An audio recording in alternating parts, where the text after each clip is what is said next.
इस बेटे के जनाजे में दुआएं करने वाला बाप होना, तो फिर शायद पीर की दुआ भी इतनी जल्दी कबूल नहीं होती जितने बाप के उठे हुए हाथ रब की बारगाह में कबूल हो जाए। सुभान अल्लाह, सुभान अल्लाह। लेकिन याद रखिएगा, ये भी दुआएं मांगा करो अल्लाह से कि अल्लाह माँ बाप का साया ना हटाए।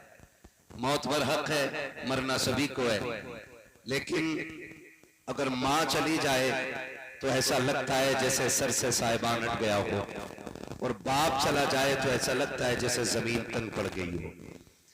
इस दर्द का एहसास उन्हीं को होता है जो बाप की शफकत से महरूम हो चुका हो। इसका एहसास वही शख्स बेहतर कर सकता है जिसने अपने कंधे तक रख के अपने बाप को कब्रिस्तान तक पहुंचाया है। यकीन कीजिएगा, बाप गुस्से का तेज जरूर होता है, लहजे सख्त जरूर होते हैं। वो कहा था किसी ने कि बाप सूरज की मानिंद होता है, माँ चांद के मानिंद होती है। चांद की चांदनी खूबसूरत भी होती है और ठंडी भी होती है। सूरज जबकि उजाला तेज देता है लेकिन गर्म होता है। तो किसी ने बड़ी प्यारी बात कही थी कि याद रखिएगा, सूरज अगरचे गर्म है, उसकी गर्मी बर्दाश्त करो, अगर वो निकलना छोड़ दे तो दुनिया में अंधेरा हो जाया करता है। ठीक उसी तरह बाप की जिंदगी होती है। बाप अगरचे सख्त होता है, लेकिन अगर कब्रिस्तान चला जाए तो फिर जिंदगी में अंधेरा हो जाया करता है। माँ बाप दुनिया की सबसे बड़ी दौलत है, सबसे बड़ी दौलत है। शुक्र है परवरदिगार का, 10 साल इस लाइन में हो गए, 10 साल तकरीर करते हुए हो गए। यकीन कीजिएगा, मुझे हालात कितने भी खराब हो जाएं डर नहीं लगता है। क्यों नहीं लगता है? जब मैं घर से निकलता हूं तो माँ बाप की दुआएं लेके निकला करता हूं, और मेरा ईमान है जब सर पे हाथ रखने वाले माँ बाप होते हैं ना, तो हादसों में हिम्मत नहीं होती जो बेटों के करीब तक आ जाया करे। आपसे भी ये गुजारिश करूंगा कि आप भी अगर माँ बाप हैं ना तो कदर कर लें, इनकी इज्जत कर लें, वरना यकीन जाने कोई ये ना समझे कि भाई इन्होंने परवरिश कर दी, हमें पाल दिया, बस हो गया और सब हो गया। नहीं नहीं, ये जितने ज्यादा कमजोर होते जाएंगे उतने ज्यादा काम के होते जाएंगे। ये जितने ज्यादा कमजोर होते जाएंगे उतने ज्यादा काम के होते जाएंगे, काम के होते जाएंगे। आज मैं हूं या आप हो या कोई भी बेटा हो या कोई भी कामयाब शख्स हो, अगर वो ये समझता है कि उसकी कामयाबी में उसकी मेहनतें शामिल है, उसकी कामयाबी में उसके रग-जगे शामिल हैं, हो सकता है कि ये भी असरदार रहे हों, लेकिन याद रखिएगा, ये जो दौलत आपके घर चल के आती है ना, ये सिर्फ आपकी मेहनत से नहीं बल्कि माँ बाप की जबान से निकले हुए दुआइया जुमलों की वजह से आया। सुभान अल्लाह। ये याद रखिएगा, इनकी दुआइया जुमलों की वजह से ये घरों में बरकतें आया करती हैं। आज जितने भी अबाब बैठे हैं, मैं सिर्फ एक बात कहना चाहूंगा, घर में बड़े बूढ़े होना, उनकी इज्जत करना। घर में बड़े बूढ़े हो तो उनकी इज्जत कीजिएगा। उनके थूक, उनके बुढ़ापे, उनकी खांसी, उनकी छींक से नफरत न कीजिएगा। आज जो नस्ल तबाहकारी के सबसे बड़े मकाम पे आके खड़ी हो गई है ना, इसकी सबसे बड़ी वजह यह है कि हमारे बच्चों ने बुजुर्गों की गोद में खेलना छोड़ दिया है। हमारे बच्चों ने बुजुर्गों की गोद में खेलना छोड़ दिया है। अगर बच्चे खेलना भी चाहें तो हमारे घर की पढ़ी लिखी औरतें, हाई स्कूल इंटर बीए पास बच्चियां, जिनका नजरिया ये होता है कि अगर किसी का थूक मुंह पे आ जाए तो बीमारी लग जाती है, ऐसी बेटी और ऐसी बहुओं ने घरों का बेड़ा गर्क कर दिया। मैं ये बात डंके की चोट पे कहता हूं, तालीम औरतों की जरूरी तो है, मगर खातूने खाना हो वो सबा की परी ना हो। ये याद रखिएगा। आज जितनी बीमारियां हैं ना, आज डॉक्टर के पास बैठो, इतनी बीमारियां आ गई हैं कि लोग चक्कर में पड़ गए कि जो नाम कभी नहीं सुने वो आज सुनने को मिल जाए। पहले गिनती की बीमारियां होती थी और डायरिया, हार्ट होता भी था तो इक्का दुक्का। 10 साल में किसी इलाके में किसी को हो गया, लेकिन आज हर मरने वाले में 10वां बंदा हार्ट से मर रहा है। इतनी बड़ी बड़ी बीमारियां आ गई हैं, इसकी कभी वजह तलाश करें आप। मैं बहुत कोशिश की मैंने, और मैंने बड़े बड़े लेक्चरार को भी और तारीख निगारों को पढ़ा है, सुना है। वजह सिर्फ ये समझ में आती है कि तरीके मुस्तफा को छोड़ना के वजह बर्बादी, इसी से कौम दुनिया में हुई बेइख्तिदार अपनी। सबसे बड़ी वजह यह है हमने हुजूर का तरीका छोड़ दिया। और हुजूर का तरीका क्या है? भाई मेरे ही घर फंक्शन हो ना, तो मुझे ही 10 बंदों के लिए 10 प्लेटें लेनी पड़ती हैं। चाह के भी मैं 4 लोगों को एक प्लेट में नहीं खिला पा रहा हूं। एक गिलास से 4 लोगों को पानी नहीं पिला पा रहा हूं। बहुत गौर से मेरी बात सुनिएगा, चाह कर भी, क्योंकि एक गिलास रखा है ना, तो आज का पढ़ा लिखा तबका कहता है कि ये बताइए अब भी 50 साल पीछे चल रहे हैं। 4 लोगों में गिलास एक है, जबकि 4 लोगों के 4 गिलास अलग अलग होने चाहिए। सबसे बड़ी तबाही इसी से आई है। मेरे हुजूर ने फरमाया था, रब ने मोमिन के जूठे में शिफा रखी है। सुभान अल्लाह। हमने एक दूसरे का जूठा खाना छोड़ दिया, बीमारियों ने हमारे जिस्मों को अपना घर बना लिया। ये याद रखिएगा। इसका थोड़ा सा इको कम कीजिए भाई, इको कम करें और थोड़ा इसको आवाज दें ताकि बात साफ हो। तवज्जो है ना? हमने एक दूसरे का जूठा छोड़ दिया, तो बीमारियों ने आके हमारे अंदर घर बना लिया है। आप खुद भी अंदाजा लगाइए, और मैं हाथ नहीं उठवाऊंगा किसी के, आप खुद फैसले करेंगे। हमारे घर में बड़ा बूढ़ा हो और बच्चों को ले ले, तो घर की जो बहू होती है ना, वो पकड़ती है और हाथ थप्पड़ मारती है बच्चे के कान पे, का तुझे पता नहीं इन्हें दमे की बीमारी है, तुझे सांस का मर्ज लग जाएगा, इनकी गोद में न खेला कर। जब घरों में ये दिन आ जाए ना, तो फिर नस्लों की तबाही का आगाज हो जाता है। फिर नस्लों की तबाही का आगाज हो जाता है। आज जो हमारे बेटों के पास तालीम दुनिया भर की है और तहजीब खाक को नहीं बची है, वजह सिर्फ ये है कि हमने बुजुर्गों के कदमों में बैठना छोड़ दिया है। ये सबसे बड़ी वजह है। याद रखिएगा, इल्म 15 साल का किताबों से मिल जाता है, 40 साल का इल्म किताबों में मिल जाएगा, लेकिन तजर्बात जो होते हैं ये 70 साल के 70 साल में मिला करते हैं। ये किताबों में मिलने वाले नहीं है। अदब किताबें नहीं सिखाती है, तहजीब किताबें नहीं देती है। अगर अदब सीखना है, 70 साल का इल्म आपको 4 सालों में सीखना है, तो दरसगाह में नहीं, अपनी बस्ती के, अपने घर के बड़ों के कदमों में बैठा करो, उनके लहजे देखा करो। खुदा की कसम, जो इल्म तुमको 40 साल में किताबें नहीं देती है, वो इल्म 40 मिनट में तुम्हें बुजुर्गों में मिल जाया। बेशक। सुभान अल्लाह, सुभान अल्लाह, सुभान अल्लाह। नारे तकबीर, नारे तकबीर, नारे रिसालत, मसलक आला हजरत उलमाए अहले सुन्नत। सुभान अल्लाह, सुभान अल्लाह। हम बुजुर्गों में बैठने की रवादारी नहीं, हमने बच्चा इसलिए छीन लिया गोद से, इसलिए छीन लिया कि कहीं बीमार ना हो जाए। बुरा ना मानना, बाप कौन होता है? बाप होता है ना। आप, मैं पूरी जिम्मेदारी के साथ कह रहा हूं, पूरी जिम्मेदारी के साथ आपसे बात कह रहा हूं, जब हमारे दांत नहीं थी तो यही मुंह में चबा के खिलाते थे। खिलाया कि नहीं? बोलो, खिलाया कि नहीं? जब दांत नहीं थे हमारे मुंह में ये चबा के खिलाते थे। जब ये चबाते थे तो इनके चबाए हुए खाने में थूक मिलता था कि नहीं? मिलता था। हमने खा लिया, कभी मुंह का छीन के खाया है ना। आज ना घर के बड़ी बूढ़ों के बहुओं ने बर्तन अलग कर दिए, उनका बचा हुआ खाना कोई खाने तैयार नहीं। बच्चा अगर अब्बा का, दादा का गिलास उठा ले ना, माँ टोक के कहती है ना वहीं रख दे, ये तेरे दादा का गिलास है, आ मैं तुझे दूसरे गिलास में पानी दूं। समझ लो घर में तबाही का आगाज हो गया है। जब एक बड़े बूढ़े के बर्तन ऐसे अलग कर दिए जाएं जैसे कुत्ते बिल्ली के बर्तन अलग कर दिए गए हैं, तो समझ लो अब तुम्हें कोई तावीज फायदा देने वाला नहीं। मर जाओगे एड़ियां रगड़ते हुए, नसीब की रोटी तक में असर नहीं होगी।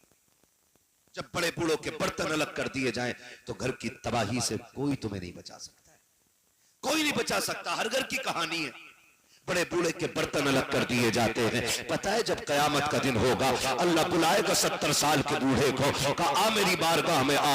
वो आके खड़ा होगा, अब रब फरमाएगा बुला अपने परिवार वालों को, खानदान वालों को तलब किया जाएगा। रब फरमाएगा जानता है ये कौन है? वो कहेगा जी ये मेरा पोता लगता है, ये मेरी पोती है, ये मेरा बेटा है, ये मेरे घर की बहू है। फिर रब फरमाएगा बता इनके रवैये कैसे थे तेरे साथ? तो वो गर्दन झुका के कहेगा मालिक ये मेरे जूठे बर्तन में पानी नहीं पीता था, ये मेरे आगे के खाने को कुत्तों की तरह उठा के फेंक देते थे। मालिक आज तू क्या चाहता है, तू क्यों पूछ रहा है? रब फरमाएगा सुन, जब तुझ पे बुजुर्ग की गालिब आई, तेरे जूते में तेरा पैर नहीं पड़ता था, तुझको दुनिया ने ठुकरा दिया था, लेकिन मेरी रहमतों ने तुझे गोद में ले लिया था। जब तुझे साफ नजर नहीं आता था तब तुझको मेरी रहमतों ने अपनी आगोश में ले लिया था।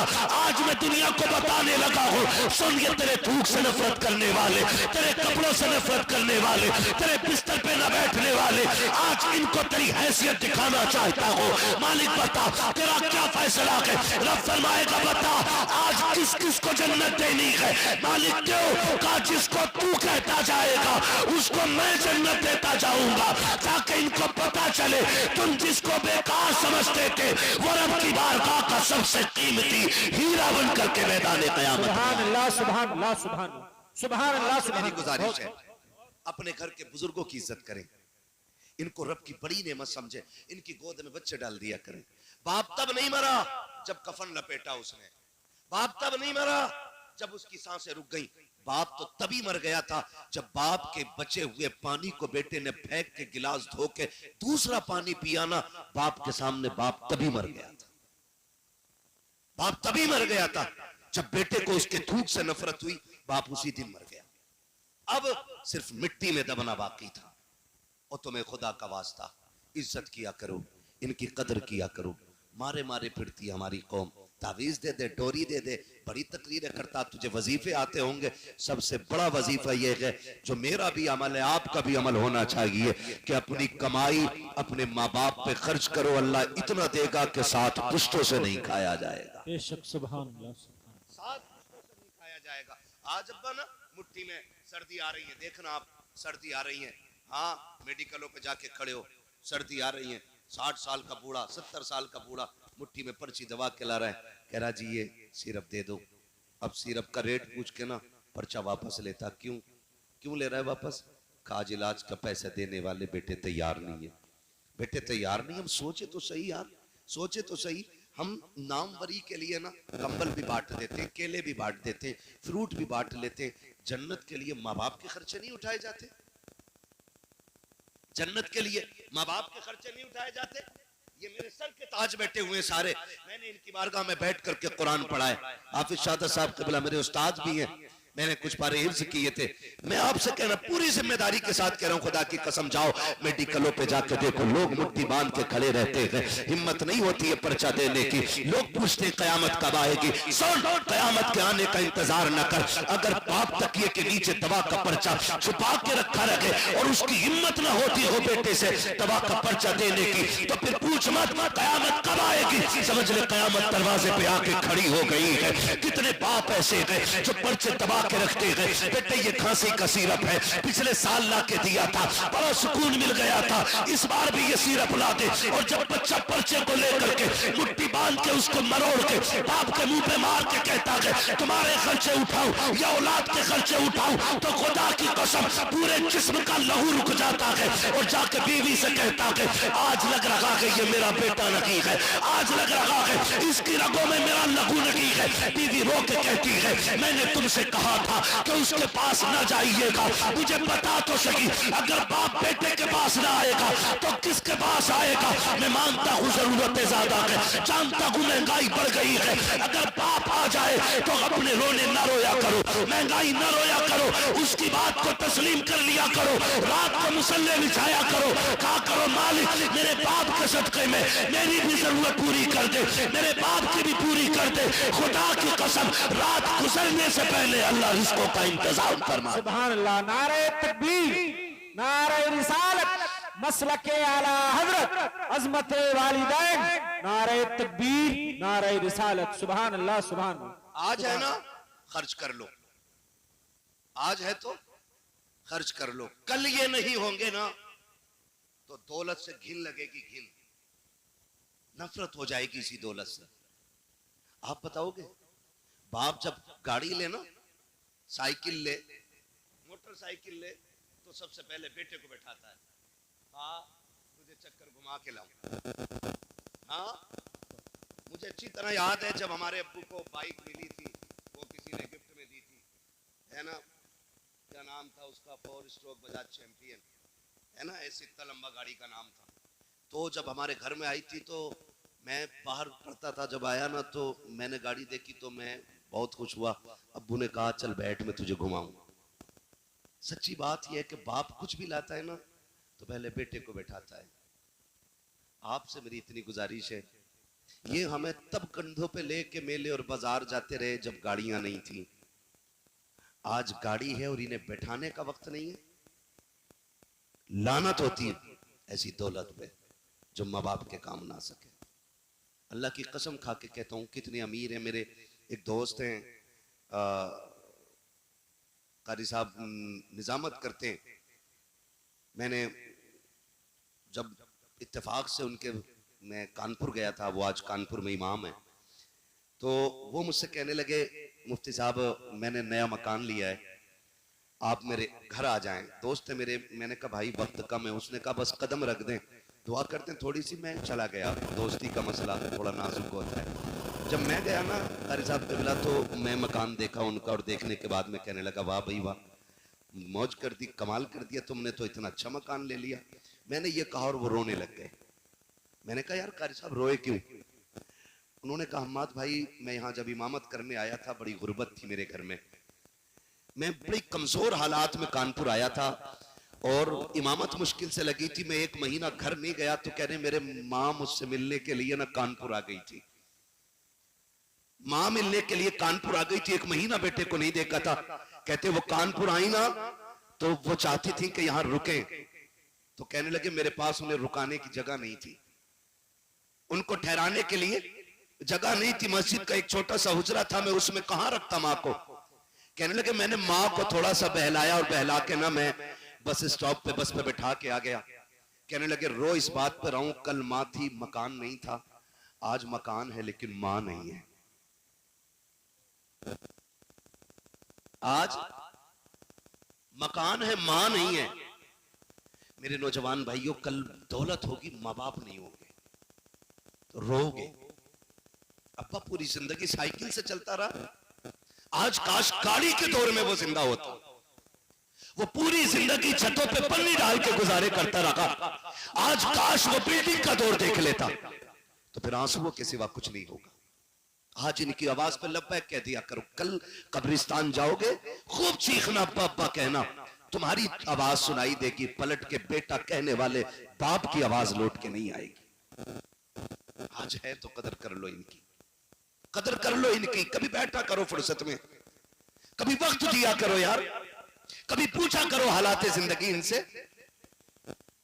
याद रखिएगा ये सबसे बड़ी दौलत है, ये सबसे बड़ी दौलत है। बंदा इन्हीं से दुआएं नहीं कराता, दुनिया भर में भीख मांगता फिरता है। बाबा 1100 की चादर चढ़ाऊंगा, मेरा ये काम कर दो, 1800 के फूल लाऊंगा, ये काम कर दो। तो कभी बाप के कदमों में बैठ के कहना अब्बा तेरे लिए पसंद की घड़ी लेके आया हूं, कभी उसकी कलाई में उसकी पसंद की घड़ी बांध, और दुआ के लिए ना भी कहना। ये बड़ी खुददार कौम होती है, ये तुम्हारी चीज इस्तेमाल बाद में करते हैं, दुआओं के लिए झोली पहले फैला दिया करते हैं। इनकी दुआएं खुद ब खुद मिल जाया करती हैं। लेने वाला भी होना, बंदा लेने वाला भी होना चाहिए। मुझे बात याद आती है जब मेरा नबी हिजरत करके मदीने आ रहा है, पूरे मदीने में ऐलान हो गया है हुजूर आ रहे हैं, हुजूर आ रहे हैं। अमीर राहों में आ गए, पैसे वाले खड़े हो गए रोड पे, रास्ते में आकर के, जहां सरकार को आना है ना, पैसे वाले आके खड़े हो गए। कोई कहता हुजूर को मैं लेके जाऊंगा, कोई कहता हुजूर को मैं लेके जाऊंगा, कोई कहता आका मेरे मेहमान बनेंगे। जानते हो उसी मदीने में एक गरीब नौजवान भी है, रोना शुरू कर दिया।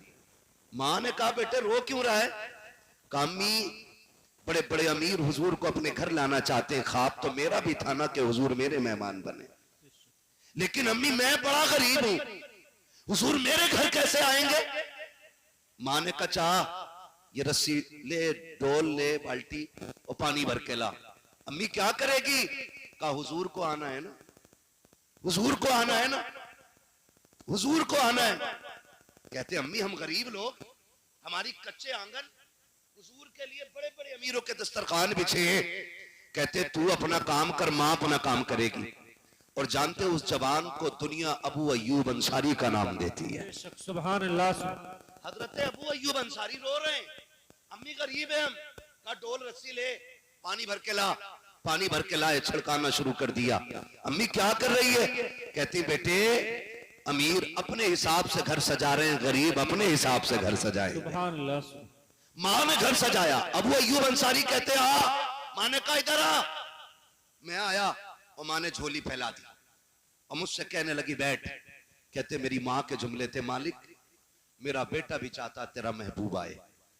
इतना कर्म करते कि चाहे घूंट पानी के लिए आए ना, तेरा महबूब मेरे घर आ जाए।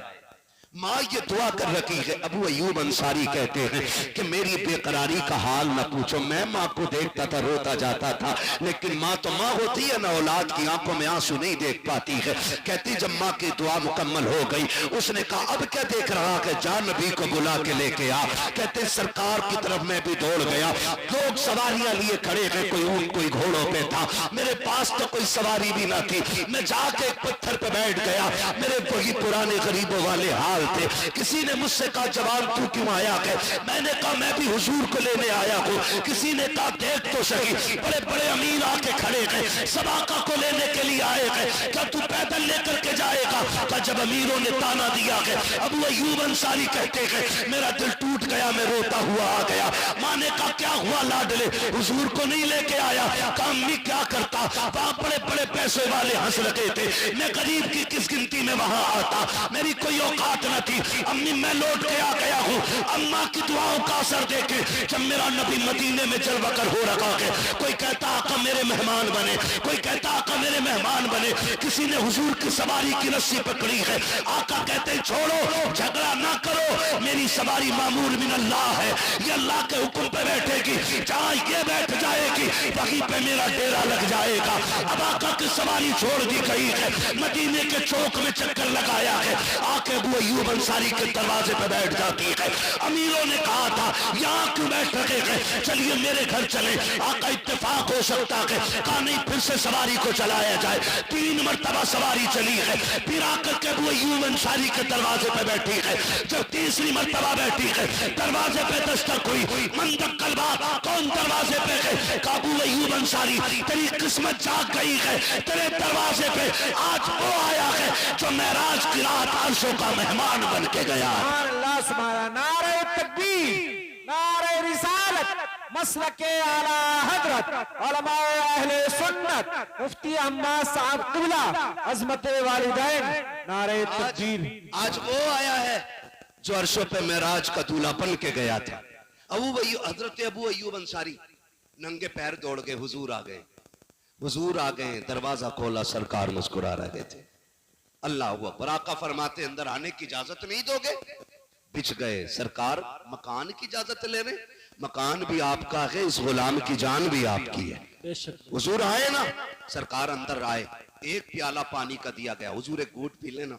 सरकार ने जैसी मुंह लगाया प्याले को, जिब्रील आ गए। महबूब सिर्फ एक प्याला नहीं पीना है, यहीं पे डेरा लगाना है, यहीं पे वक्त गुजारना है। क्या बात है। अल्लाह अकबर। ये माँ की दुआ होती है, माँ की दुआ होती, कराओ ना दुआ। अगर माँ झोली फैला देना तो फिर हुजूर को भी आना पड़ जाता है, हुजूर को भी आना पड़ जाता है। तो जहां दुआएं लेनी थी वहां ली कोई नहीं, न किसी ने ली। पीर साहब 1100 की चादर, 1200 की चादर, तेरा सबसे बड़ा पीर दुनिया में तेरे माँ बाप है, उससे बड़ा पीर तेरे लिए कोई नहीं। इनकी झोली, इनके आगे झोली फैलाया करो, इनके कदमों में बैठा करो। कसम खा के कहता हूं, आज तक मुझे कोई जुमला ऐसा याद नहीं मेरे माँ बाप ने मेरे हक में कहा हो और पूरा ना हुआ हो।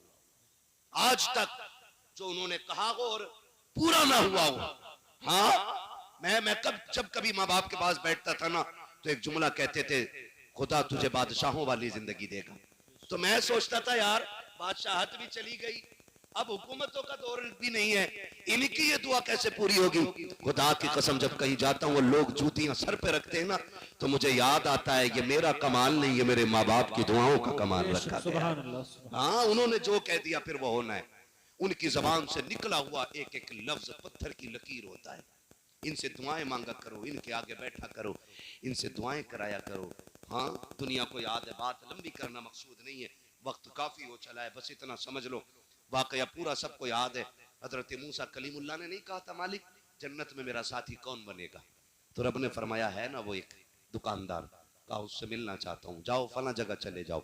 चले गए, देखने लगे कौन सी नेकी कर रहा है, कौन सी इबादत कर रहा है। सुनो फरमा बरदार बेटे, कान खोल के सुने, जन्नत भी तुम्हारी मुंतजिर है, खुदा की रहमतें भी तुम्हारी मुंतजिर है। बस एक बात सुन लीजिएगा, खुदा सलामत रखे। मेरा भी एक मसला कारी साहब की बिला, जैसे शायरों से फरमाइश होती है ना, ऐसे मुझसे लोग फरमाइश करते हैं। उनसे कहते कलाम सुना दो, उससे कहते वो वाली तकरीर सुना दो।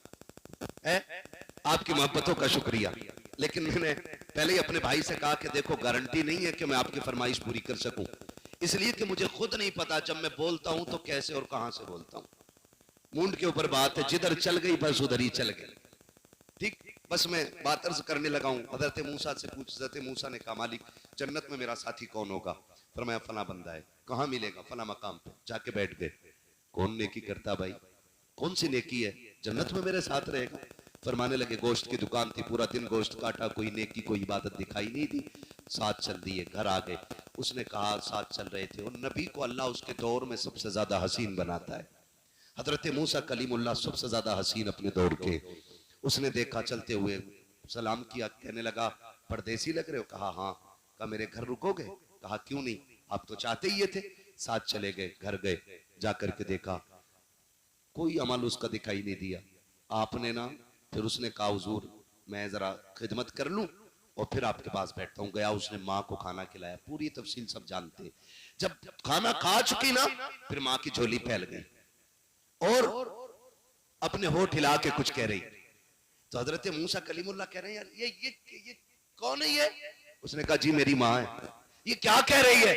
उसने कहा ना हजरत जी छोड़ो, दीवानी है अम्मा, दीवानी है, पागलों वाली बातें करती है। कहा कहती क्या है?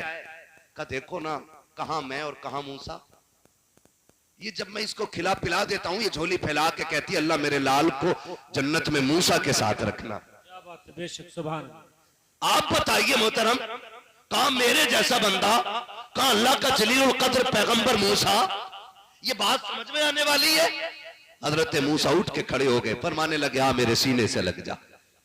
कहा क्यों? कहा सुन, रब ने तेरी माँ की दुआ कबूल कर ली है। उसने कहा हजरत आप भी माँ की तरह, आप भी वही कह रहे हैं जो अम्मा कहती है? फरमाने लगे कह नहीं रहा हूं, ये सच है।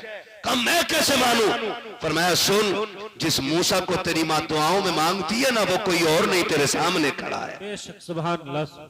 और भाई इसकी झोली फैल जाती है तो अल्लाह जन्नत में मूसा का साथी बना देता है।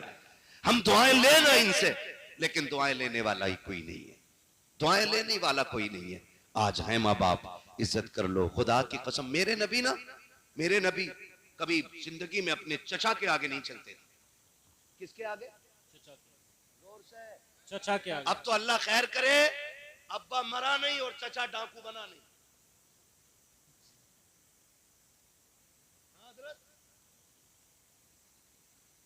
अगर अब्बा बच्चे छोटे छोड़ गया तो चचा नई स्कीम ला रहा, चूहे मार दवा से मारू इन्हें, या करंट लगा के मार दूं, या पानी में तार डाल दूं, ये मरे और वो जायदाद भी मुझे मिल जा। हुए नामवर बेनिशां कैसे कैसे, जमी खा गई आसमां कैसे।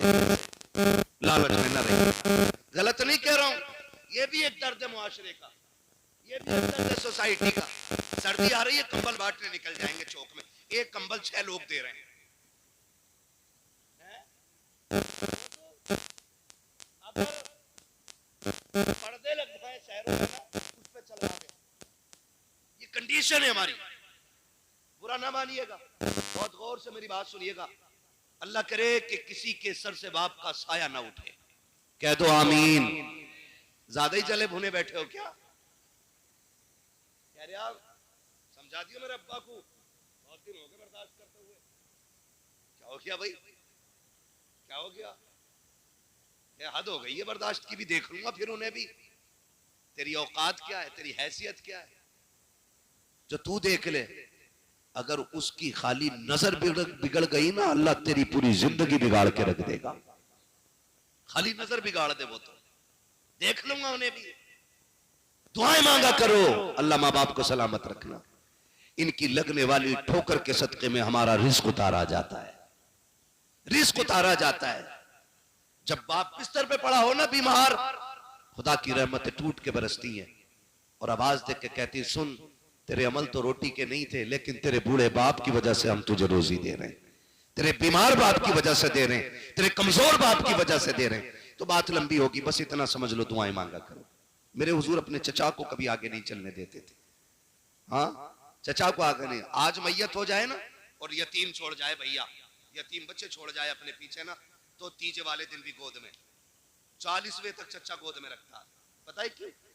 क्योंकि मेहमान डट के आते हैं ना 40वें तक। हाँ, और पूछते कौन है भाई, यतीम किधर है जो मरा उसके बच्चे, ये बैठे गोद में, देखो। कह रहा ये भतीजा नहीं, लाल है मेरा भतीजा नहीं। यूं हाथ फेर रहा है, यूं हाथ फेर रहा बच्चों पे। बच्चे बड़े सादा दिल होते हैं, उन्हें तो ये भी नहीं पता है कि इसके लहजे में कितना दर्द है और कितना झूठ है। सब जानते नहीं जान पाते बच्चे। जब बच्चे 40वें तक गोद में रहते हैं, फिर वो कहता घबराना नहीं, जब तुम्हें कभी जरूरत पड़ जाए चचा के दरवाजे पे आ जाना। हमने देखा है जो 40वें तक चचाओं दुआएं देते थे, बेटा कह के आवाज देते थे, वही भतीजे 40वें के बाद जब एक एक वक्त की रोटी को तरस जाते हैं, तब चचा को ख्याल नहीं आता है। मैं पूछना चाहता हूँ, जमाने को दिखाने के लिए तुमने बाप बनने का झूठा दावा किया था, कहाँ गई सच्ची हमदर्दी? और तुम्हें खुदा का वास्ता किसी गरीब के सर पे चादर डालो या ना डालो, हमारा इस्लाम ये सिखाता है तुझ पे जो हक है, सबसे पहले तेरे अपनों का हक है, उसके बाद पड़ोसी का हक है, फिर रिश्तेदार का हक है, फिर दूर वाले का हक है। अगर कोई देखे या ना देखे, तुम यतीमों पे हाथ रख दो, मदीने वाला अपने करम का हाथ तुम्हारे सरों पे रख दो। सुभान अल्लाह, सुभान सुभान अल्लाह। मेरा नबी कभी चचा से आगे नहीं। एक दिन कहा चचा आगे चलो ना। हुजूर के चचा कहते हैं मेरी जान तेरे कदमों पे कुर्बान, मेरी यो औकात में आगे चलूं? तो हुजूर ने फरमाया ना, पीछे तो मैं चलने नहीं दूंगा। कहा क्यों? कहा लोग कहते हैं कि तुम्हारी शक्ल मेरे बाप अब्दुल्ला से मिलती है, और जब आप पीछे चलते हो तो ऐसा लगता है मेरे बाप की पीठ मुझसे हो गई है। हुजूर चचा को इतनी इज्जत दे रहे हैं, और आज अब्बा से कह रहा है चुप रहो यार, तुम्हें पता कुछ? हाँ, 70 साल पुरानी सोच। ये कह के अब्बा को छुपा देते हैं। ना छुपाया करो, इनके गलत फैसलों पे भी अमल कर लिया करो, इसलिए कि जबान इनकी होती है, फैजान मदीने का होता है। अगर ये गलत भी कह देना तो अल्लाह करम से उसको सही बना देता है। इनकी इज्जत किया करो, इनकी कदर किया करो। ये चले गए, बड़े याद आएंगे, बड़े याद आएंगे। पूरी गारंटी है। कारी नसीम साहब बैठे, और भी ऐसे जितने अहबाब होंगे, सच्ची दिल पे हाथ रख के बताना, जहां बाप की चारपाई पड़ती थी, जब से उसकी चारपाई उठी है, आज तक किसी चारपाई ने उस चारपाई की जगह ली? ले पाई है कोई चारपाई? कयामत तक नहीं ले पाई, क्योंकि जो उसकी चारपाई का रोब था ना, वो अब कयामत तक नहीं आने वाला है। वो उसी की चारपाई के साथ उठ गया है, वो उसी की चारपाई के साथ उठ गया है। आज है तो कदर कर लो, आज है तो इज्जत कर लो, इन पे खर्चे किया करो। अल्लाह रिस्कों में कमी नहीं रखेगा, अल्लाह रिस्कों में कमी नहीं रखेगा। आपको क्या लगता है हम जो जिंदा हैं ये अपने कारनामों की वजह से जिंदा है? पहली उम्मतों को देखो, एक गुनाह किया अल्लाह ने सूअर बना दिए, एक नाफरमानी की अल्लाह ने बंदर बना दिए, एक हुक्म तोड़ा जमीन फाड़ के जमीन में फंसा दिए, एक नाफरमानी की पत्थर गिरा दिए उसने। यही था। आज सारे जुर्म हमारे अंदर हैं, लेकिन न शक्लें बिगड़ती हैं, न कुत्ते बनाए जा रहे हैं, न जमीन फट रही है, न आसमान से पत्थर गिर रहे हैं। वजह सिर्फ ये है, रब का वादा है, मा कान अल्लाहु लियुअज़्ज़िबहुम व अंत फ़ीहिम रसूला। महबूब इनके जुर्म देख के गुस्सा तो बड़ा आता है, लेकिन तुझे देखता हूं तो अपने गुस्से को ठंडा कर लेता हूं, क्योंकि वादा जो कर लिया है कि ये तेरे हैं, इसलिए अजाब नहीं दे रहा हूं, इसलिए अजाब नहीं दे रहा हूं। वो बड़ा प्यार करते हैं हमसे, वो बड़ा प्यार करते हैं। वो इतना प्यार करते हैं कि माँ बाप से ज्यादा हमसे मोहब्बत हमारा नबी करता है। बेशक सुभान अल्लाह। हमारा नबी करता है। कितना प्यार। अगर यही अखलाक अगर दोबारा जिंदा हो जाए ना, फिर दीन बढ़ेगा, फिर इस्लाम आगे बढ़ेगा। हाँ, आज अखलाक की तलखी देखो। बीच रोड पे बंदा चल रहा हो, 2 बार हारन बजा दियो, वो ये नहीं सोचेगा गलत हूं मैं, ऐसे घूर के देखेगा जैसे उसके घर में गाड़ी बढ़ा दी है। ये रवैये हमारे, ये तरबियत है हमारी। हाँ, एक जगह गए, बोले हजरत ब्याज पे तकरीर कर दी हो। दूसरा आया, उसने कहा सट्टे पे कर दियो। तीसरा आया, उसने कहा जुए पे कर दियो। इमाम साहब आए, बोले किसी पे मत करियो। बोला क्यों? बोले तकरीर तुम करोगे, इमामत हमारी छूट जाएगी। ये बेगैरती हमारी कौम की है। हाँ, ये बेगैरती हमारी कौम की। सब सुनने को तैयार नहीं। ये हमारे अखलाक कितने गलत हो गए है ना, अखलाक कितने गलत हैं। ओ भाई, हुजूर ने तो वो दीन दिया है ना कि जिसमें दुश्मन को भी माफ करने का जिगर दिया जाता है। दुश्मन को भी। हाँ, गलत नहीं कह रहा हूं। तुम देख ले, आजमा लेना कभी भी, हारन बजाओ, हटने से पहले फिर सोचेगा चढ़ाई देगा तो थोड़ा सेट से हो जा, है ना। ये रवैये अखलाक की तलखी है। वरना अगर सितम देखो तो करबला में हुसैन से ज्यादा किस पे हुआ है।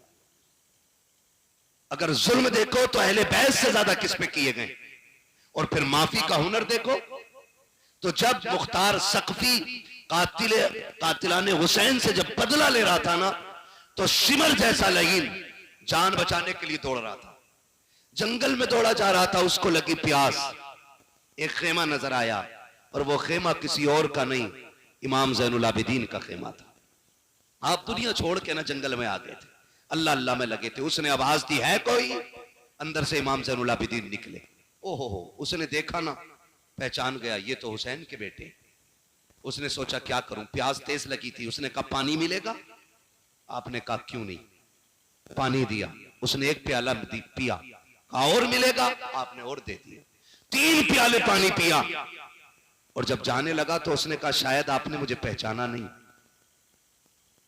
तो आपने एक ठंडी सी सांस ली, फरमाया अपने बाप के कातिल को भला कौन भूल सकता है। तो वही है ना जिसने मेरे बाप के गले पे 40 वार खंजर के किए थे। कहा फिर पानी क्यों पिला दिया? आपने फरमाया फर्क है ना, कल हम करबला में तुम्हारे मेहमान बने थे, आज तू हमारा मेहमान बना है। जो तुमने किया था वो तुम्हारे घर का किरदार था, और जो हम कर लगे हैं ये हमारे घर का किरदार है। क्या बात है, बेशक सुभान अल्लाह। बर्तन से वही निकलता है जो उसमें होता है। आप बच्चों को तरबियत अच्छी दें। मेरे हुजूर का अखलाक आप देखें। आज ना मुसाफा करने का मसला आ जाए, पीर साहब कपड़े गंदे कर दिए, 1100 रुपए मीटर का कुर्ता है। हाँ, एक पीर साहब को बुरा लग गया। मैंने कहा कीमती कपड़े वही पीर पहनता जिसके अंदर कुछ नहीं होता। मैं कह नहीं सकता नाम लेके, बिजनेस पे फर्क पड़ जाएगा। जितनी घटिया चीज होगी पैंट उतना ही मजबूत करके बेच रहे हैं। नहीं कहनी है मुझे ये बात, नाम लेके नहीं कहनी है। तो पैंट उन्हीं चीजों पे किया जाता जो घटिया होती है। तवज्जो है ना। तो बचें, इतना अच्छा अपना किरदार कर लें कि कपड़े देख के नहीं, आपका चेहरा देख के लोग इज्जत देने लग जाए। सुभान अल्लाह। और ये अखलाक मेरे हुजूर के पास है।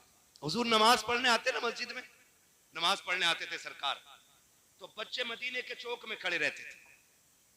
तवज्जो है ना, बच्चे मदीने के चौक में खड़े रहते थे, और जब हुजूर को आता देखते ना तो दौड़ लगाते थे और कहते थे मेरा मदीने वाला आ गया है।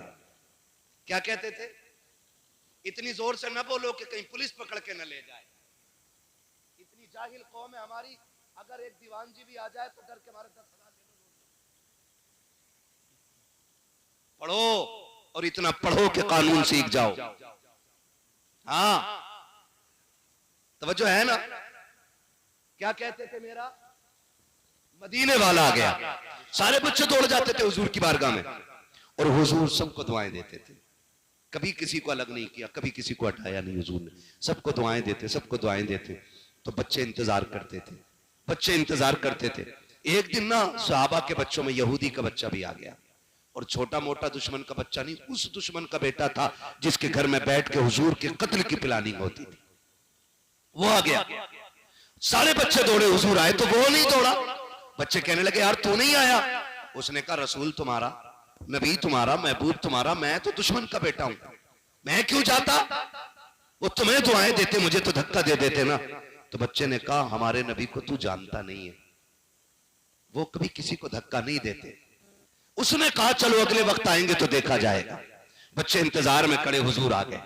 जब हुजूर आए तो सारे बच्चे दौड़ने लग गए। जब सारे बच्चे दौड़े हैं, सबकी जबान पे था मेरा मदीने वाला आ गया है, मेरा मदीने वाला आ गया है। सारे दौड़ते जा रहे हैं, यहूदी का बच्चा खड़ा रह गया। सहाबी के एक बच्चे ने मुड़ के पीछे देखा, यार तू नहीं आएगा। उसने कहा नहीं, इशारा करके कहा था क्यों लगी है। जैसी बच्चे को इशारा मिला है, यहूदी के बच्चे ने भी दौड़ लगाई है, मेरा मदीने वाला आ गया है, मेरा मदीने वाला आ गया है। ये कहते हुए दौड़ा है। अब किरदार पैगंबर देखिए, हर दिन जब सहाबा के बच्चे आते थे, नबी खड़े खड़े दुआ देते थे, लेकिन जब दुश्मन का बेटा आ रहा है, आका ने घुटने जमीन पे रखे हैं, बाजू फैला दिए गए, आकर के दुश्मन का बेटा सरकार के सीने से लगा के सारे बच्चे पीछे हट गए, लेकिन वो नहीं हट रहा है, हुजूर के सीने से लगा के जब हटाया गया, उससे पूछा गया था बता पहले आ नहीं रहा था, अब हट क्यों नहीं लगा के। उसने कहा था वजह यह है कि जब इनके सीने से लगा हूं, मुझे एहसास हुआ है कि जो प्यार मुझे इनके कलेजे से लग के लगा है, वो प्यार कभी मुझे माँ के आंचल से नहीं मिला। क्या बात है, सुभान अल्लाह सुभान अल्लाह। नारे तकबीर, नारे तकबीर, नारे रिसालत, मसलक के आला हजरत उलमाए अहले सुन्नत जनाब मुफ्ती अहमद साहब क़िबला, नारे तकबीर, सुभान अल्लाह सुभान, बहुत खूब, सुभान अल्लाह सुभान। जल्दी आना, लेके तवज्जो है ना सारे लोगों है, तवज्जो। तो बच्चा हुजूर के सीने से, अब जब लग गया तो लग गया, लग गया तो लग गया हुजूर के सीने से। फिर जैसी दिन बढ़ते गए, बच्चे के सीने में इश्क भी बढ़ता गया। दुश्मन का बेटा था ना, एहसास हुआ कि अपना इश्क अगर मैंने खोल दिया तो फांसी दे दी जाएगी, नाम ले दिया तो लोग मेरे दुश्मन हो जाएंगे, खानदान छोड़ देगा। वो इश्क को दबा के रखता रहा, यहां तक कि हुजूर के इश्क में बीमार हो गया। और उसका उसूल ऐसा था, इतना हुजूर को चाहने लगा था कि कभी कभी सहाबा के बच्चे नहीं आते थे, मगर वो दुश्मन का बच्चा आया करता था। हुजूर आते मस्जिद में तो वो हुजूर की नालैन उठाता और दामन से यूं मस करके सीने से लगा के खड़ा हो जाता। हुजूर नमाज से फारिग होते, वो कदमों में रखता नालैन, हुजूर दुआएं देते चले जाते, हुजूर दुआएं देते चले जाते। वक्त गुजरता गया, इश्क बढ़ता गया, बीमार हो गया, बीमार हुआ। 3 दिन जब नहीं आया, मेरे नबी ने ना अपने सहाबा से कहा, सहाबा 3 दिन हो गए हमारा यार नजर नहीं आ रहा है। हम 1 लाख बार कहते हैं कि हम हुजूर के, तो क्या होता है, वो 1 बार कह देना मेरे हैं तो बेड़ा ही पार हो जाएगा। क्या बात हो महशर में मैं सजदे किए जाऊं, तुम हंस के कहे जाओ दीवाना है दीवाना।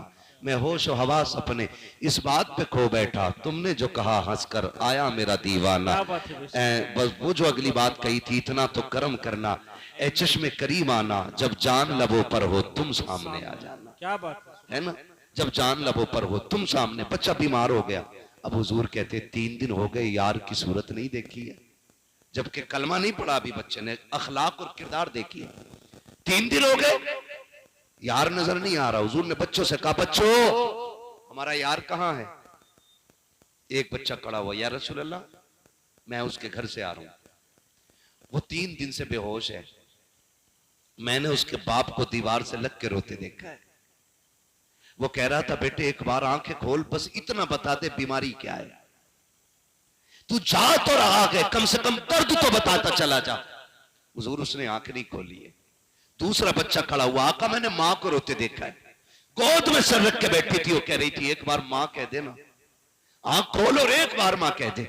आज तो हैरत होती है, बेटा जवान हो जाए तो मां को मां कहते हुए शर्म लग करती है, उसको गैरत आती है। खुदा की कसम, माँ की जिंदगी में अगर कोई सबसे कीमती लफ्ज है ना तो वो माँ होता है। वो इस एक जुमले को सुनने के लिए कितनी बार मौत के मुंह से निकलती है। और फिर बेटे माँ को माँ न कह के हज्जन कहे, पधानी कहे, तो मैं कहता हूं ऐसे बेटे की जबान पे फालिज गिर जाना चाहिए जो माँ से उसके खुश होने का हक छीन रहा है। माँ कहती है बेटे एक बार माँ कह दे ना। वो बच्चा कहता हुजूर मैंने उसको माँ को रोते देखा। वो कह रही थी बेटे एक बार माँ कह दे। सरकार 3 दिन से आंखें नहीं खोली है, तारीख गवाह है। इधर हुजूर की महफिल में उसका तस्करा हो रहा है। आका कहते हैं सहाबा चलो, आज तक वो आता रहा है, आज हम चल के उसकी खैर खबर लेते हैं। आका ने कहा था अब तक उसने यारी निभाई है, अब हम चल के अपनी यारी निभाना चाहते हैं। इधर मेरे नबी ने चलने का इरादा किया है, उधर बच्चे को होश आ जाता है। जैसी आंख खुली है बच्चे ने कहा माँ, जैसे इतना कहा है माँ ने बेटे को सीने से लगाया। हाय मेरे लाल तुझ पे कुर्बान जाऊं, एक बार और माँ कह दे। फिर उसने माँ कह के आवाज दिया, कहा बेटे कई दिन हो गए थे। फिर से माँ कहते, बेटे ने 3 मरतबा माँ कहा है। फिर तड़प के उसने शोहर को आवाज दी और कहा सुनो जी बेटे को होश आ गया है। बाप तोड़ के आया, रो के बेटे से कहता है बेटे एक बात तो बता दे, तुझे बीमारी क्या है, कौन सा तबीब चाहिए, मर्ज क्या है। तब बेटे ने रो के कहा था अब्बा जी मुझे न दवा चाहिए न तबीब चाहिए, अगर चाहिए तो रब का हबीब चाहिए। सुभान अल्लाह सुभान अल्लाह सुभान, रब का हबीब चाहिए। बाप ने कहा ये मेरा हबीब है। कहा कौन है? कहा गुस्सा ना हो तो बताऊं। कहा बता। कहा मेरे हबीब को मोहम्मद कहा जाता है। इतना सुना बाप की तेवरी चढ़ गई है, हमारे दुश्मन से यारी। बच्चा कहता अब्बा आपने कहा था ना जो मांगूंगा दोगे। कहा हाँ। कहा फिर जाओ मेरे यार को बुला लाओ, मैं उन्हें देख के मरना चाहता हूं, मैं उन्हें देख के मरना चाहता हूं।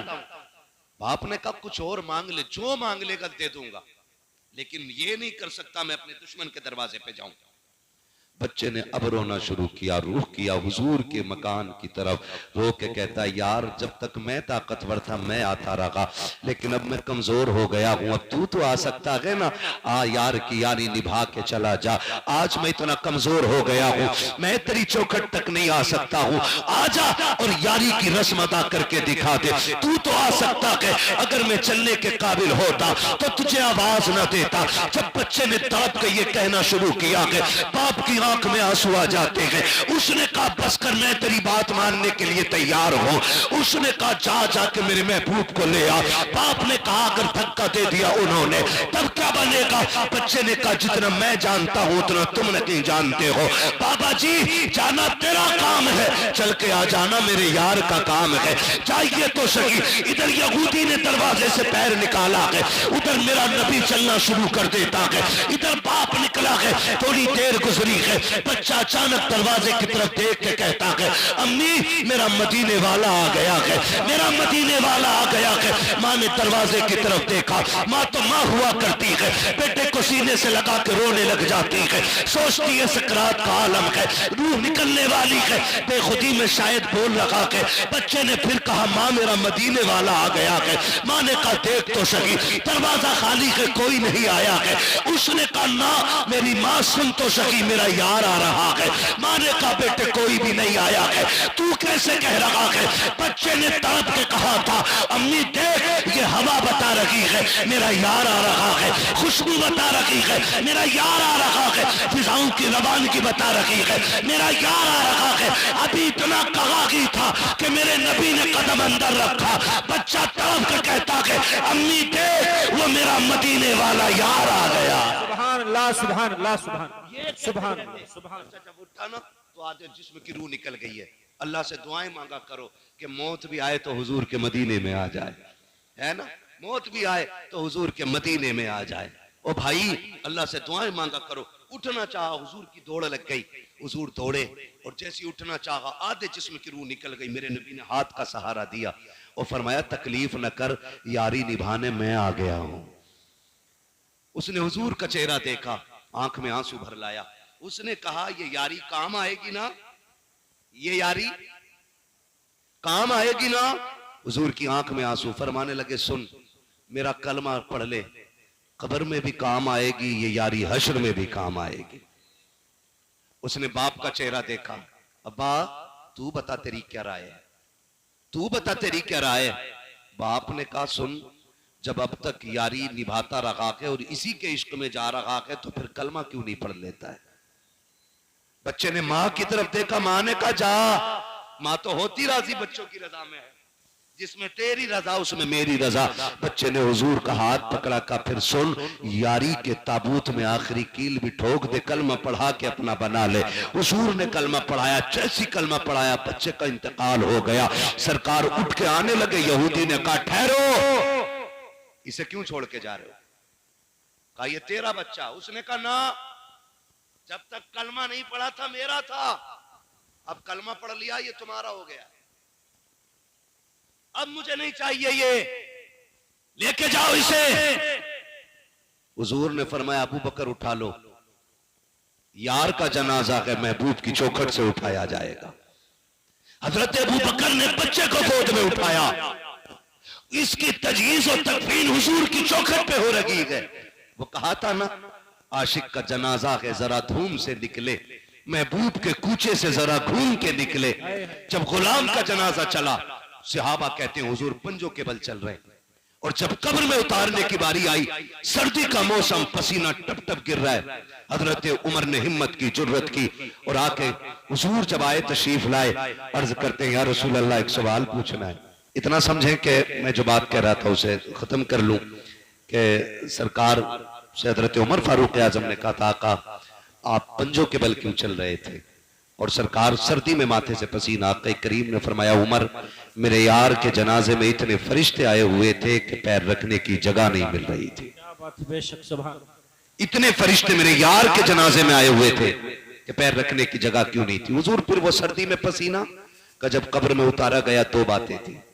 एक तो ये कि हूरें देखने आ रही थी, वो मेरे पैर से गुजर के जा रही थी, उनके वजन से पसीना आ रहा था।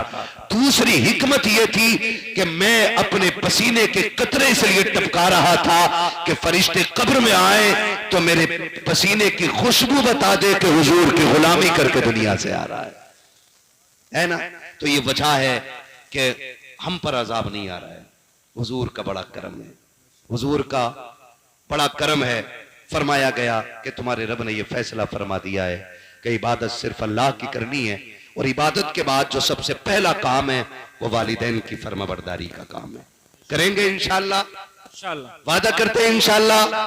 सर्दी आ रही है, अपना बिस्तर ठंडा हो या गर्म, बाप का बिस्तर अच्छा होना चाहिए, है ना। करेंगे इंशाअल्लाह। ऐसा नहीं कि नया कंबल खुद लेके आओ और अपना उतार के अब्बा को दे दो, अब्बा ये वाला ओढ़ियो। अब तो बड़ा बड़ा मैल हुआ दुनिया में पड़ा, नए लाके खुद ओढ़ ले, अब्बा को पुराना दे रहा, कह रहा लो मैं तो चादर ओढ़ने हूं, अब्बा लिहाफ ओढ़ते हैं, और अब्बा के लिहाफ में ऐसे देखो तो बादल दिख रहे। शर्म करो यार, गैरत करो। सर्दी आ गई है, अगर आप इनके बिस्तर के चक्कर भी नहीं लगा सकते हो ना, तो एक नया कंबल तो खरीद के दे सकते हो। खरीदोगे इंशाअल्लाह। हाँ, माँ बाप की सर्दियों में खास फिक्र करनी है, और याद रखिएगा माँ बाप कभी औलाद को रुसवा नहीं करते। कितना भी सितम कर ले और कोई पूछे क्या हाल है तेरी औलाद का, तो सीधी बात कहते हैं बड़ी अच्छी औलाद दी अल्लाह ने, जैसे मेरे बेटे अल्लाह सबको दे। एक टाइम की रोटी नहीं दे रहा, लेकिन अब्बा कह रहा काम से आके पहले मुझे खिलाता फिर खाता। क्यों? ताकि बेटे की रुसवाई ना हो सके। हर बाप कह देगा बेटे अच्छे हैं, और बेटे पूछिए अगर अब्बा से कैसी कट रही है, तो वो तो पीछे सच नहीं कहता है, मुंह पे क्या बोलेगा। सुनो, हम पहचान लेते हैं, आग बुझने के बाद अगर राख पे भी कोई बूढ़ा बैठा रह जाए तो समझ लेना इस बूढ़े की घर में कोई इज्जत नहीं है। दोपहरी में नमाज खत्म होने के बाद अगर मस्जिद का पंखा चला के कोई बूढ़ा लेटा है तो समझ लो इसके बेटों ने इसके घर में इसके रहने के लिए जगह नहीं रखी है। अगर दोपहरी में अपना वक्त कोई किसी पेड़ के नीचे काट रहा है तो समझ लेना इसकी औलाद इसको घर में नहीं रहने दे रही। याद रखना नौजवानों, खुदा का वास्ता आज है तो कदर कर लो, कल नहीं होंगे तो रोएंगे, कल नहीं होंगे तो रोएंगे। कुछ आवाजें भी खुदा की रहमत होती हैं, कुछ आवाजें भी खुदा की रहमत होती हैं। आज घर में घुसो तो डांट लेते हैं, ये कहा था, क्या कर रहा था, क्यों गया, जल्दी क्यों नहीं आया, आज बुरी लग जाती है। ओ भाई मैं इतना बड़ा अल्लामा और मुझे डांट रहे हो, मैं इतना बड़ा कुतुब मुझे डांट रहे हो, मैं इतने पैसे वाला मुझे डांट रहे हो। आज बच्चा कहता मैं जवान हो गया, तुम कौन होते हो डांटने वालों, तुम्हें खुदा का वास्ता है डांट भी पड़ जाया करे, गुस्सा आ सकता है, मुंह नीचे कर लिया करो, घर से निकल जाया करो, गुस्से को पी जाया करो, इसलिए कि कल जब रात के सन्नाटे में आओगे, गलती करके आओगे, घर होगा डांटने वाले नहीं होंगे, बिस्तर होगा लेटने वाला बाप नहीं होगा।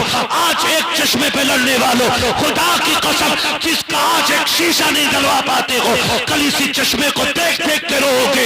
चश्मा तो होगा, लगाने वाला बाप नहीं हो। फिर जाना और लाखों की दौलत लेके घूमना, अब्बा दे दो अब्बा दे दो, करोड़ों लेके कोई बाप नहीं देता, इसलिए कि दौलत मेहनत से मिलती है, माँ बाप खुदा की रहमत से मिला करते हैं। सुभान अल्लाह। हाँ, जिनके माँ बाप जिंदा हैं अल्लाह उनकी उम्रों में बरकत अता फरमाए, और जिनके चले गए हैं कुरान वाले मुस्तफ़ा के सदक़े में उनकी बेहिसाब मग़फ़िरत फरमाए। खास करके हज़रत अल्लामा मौलाना कारी नसीमुल क़ादरी साहब क़िबला, अल्लाह इनके वालिद मरहूम की बेहिसाब मग़फ़िरत